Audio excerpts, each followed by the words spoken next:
100 Side Hustles by Guillebeau. It's a great book that I just read. And guys, this book talks about 100 different ways that you make money on the side while still having your main job, your 9 to 5, without having to quit right now and be like, oh, hey, bro, I got a new job, so I'm quitting the job. And next thing you know, it doesn't work out and now you're unemployed. Well, by reading this book, you actually find 100 ways that you do this without having to quit your job and still make extra money on the side. I'm talking $6,000 a month. I'm talking about $20,000 a month. I'm talking about you might quit your job if you make so much money. And these are all ideas I actually found in this book. Now, in this book review video, I'm talking about 5 different core ideas that I actually found in this book.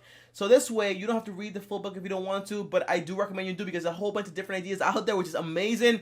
But on top of that, if you can't afford the book, that's fine. I got a link down below for Audible. When you sign up, you get 2 free books, including this one if you want to, and that's about it. So link down below, check it out if you want to. And on top of that, guys, if you guys don't know me, my name is Tommy Bryson. I'm an accountant. I post on YouTube every single day. Subscribe to the channel, hit the bell so you get notified. On top of that, do me a favor, hit the like button. And here's a question for you guys, okay? How much money would a side hustle need to make you to actually make it worthwhile for you? For example, for me, it would be like $1,000 a month if I work like 3-4 hours a week. That's incredible for me if you ask me. Comment down below and let me know what's your number and why. Now, before I tell you guys these 5 core ideas I found in this book, I just want to clarify one thing, okay? A side hustle is something you don't need to quit your job to do, okay? It makes you money. On top of that, it is separate from your job, and you also have control over it. Meaning, if you want to work 3 hours a week, you can do that if you want to. For example, when I was in college, I had 2 jobs, but I had a side hustle of flipping phones on the side. Now, by doing this, I had control over how much time I worked, when I worked, how I worked, and that's what a side hustle is. Now, here we go, guys. Here are the 5 core ideas I actually found in this book. So, number 1 is you have to find a problem and then find a solution for that problem. So, for example, when I was in high school, I always wanted someone to invent something where you can take a picture of my notebook with my math equations and then all of a sudden have a solution for it. Not for cheating, but just for research purposes. On top of that, I always wanted someone to make it like a notebook where you write down notes and then all of a sudden it goes into a Word document, which is awesome, right? And now those things exist today and people that actually made them made a lot of money off of it. So it's kind of like that. There's problems out there you can actually solve, and when you solve them, you make the money, and that becomes like your side hustle, okay? Because it doesn't need all your time. It just needs some of your time, and then that way you can actually make money on the side while you get to keep your main job, your 9 to 5. So here's how you do it. Tommy, how do I go about finding these ideas? Well, the answer is this. There are ideas everywhere, okay? You just need to find a problem, and then you try to solve it. So, for example, say, I wanted to make a wallet for dogs, right? I want to make this wallet, and now I want to test it out. I want to see if there's demand for it. So, what do? Well, the first thing I do is this. I check the market. Are there any wallets for dogs out there? If it's no, then that might be a sign that, hey, no one wants this. It's not important. Or it might be a sign that, hey, this is awesome. I'm the first one on this entire thing, and I might make the most money right here because I'm the first one to actually do it. Now, on top of that, how do you check for demand? How do you know people actually want it? Well, one way is this. You do testing.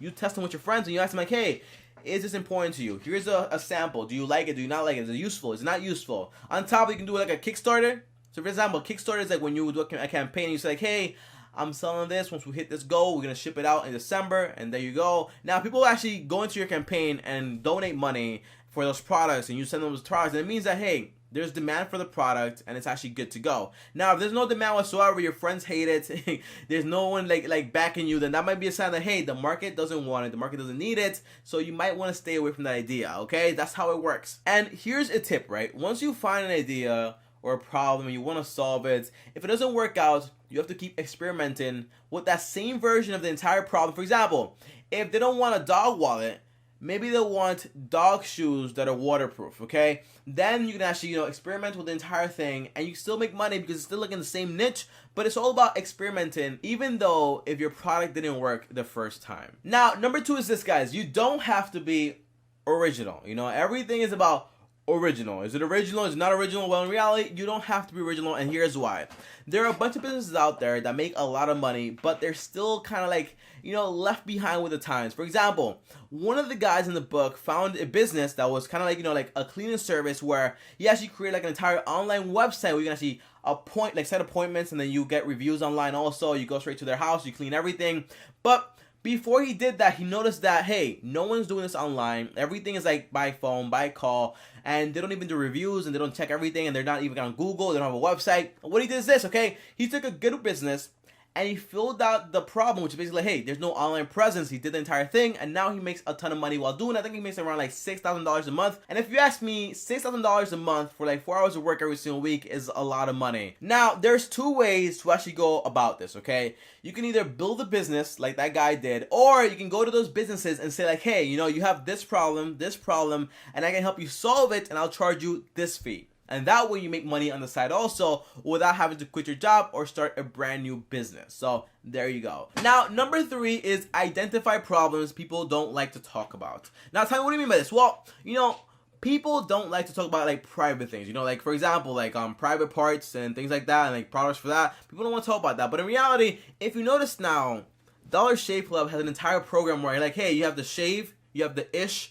and then you also have the shower thing, right? Which sounds great. But back then, a few years ago, people wouldn't really talk about that type of stuff, okay? So now, the entire thing is this. If you find a problem that people feel uncomfortable talking about, and you find a solution for it, and you actually deliver, like over-deliver, you can actually make a ton of money like that also. Because, for example, if no one likes to talk about, like beer oil, but for, like, private parts, then now you have an opportunity where, like, hey, you can solve that problem.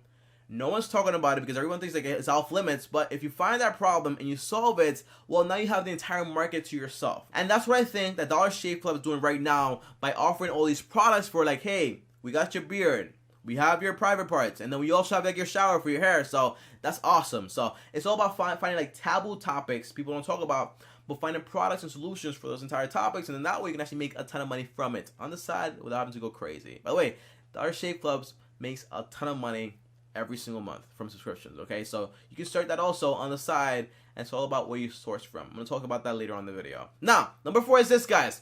You want to be a better middleman. Tommy, what do you mean by this? Nobody likes middlemen. Well, the answer is this, okay? Middlemen are not that great. I get it. They charge extra money. For example, I live in America, New York, and if I order something on eBay or on Amazon, it comes to my house in like maybe like 2 days, okay? Free shipping, always. But what about people that are outside of America and want to order something from Amazon? Well, they can't. So what happens if you become the middleman for those people, okay? You become the middleman for those people, and now whenever they order something, it goes through you and you get it to them over America, right? Well, overseas to them. Well, that's an amazing idea, right? Because it doesn't matter if you're the middleman, because now you're solving a problem where like, hey, we don't have access to this product, but thanks to Tommy, John, Billy, well, now we do. We can actually buy whatever we want.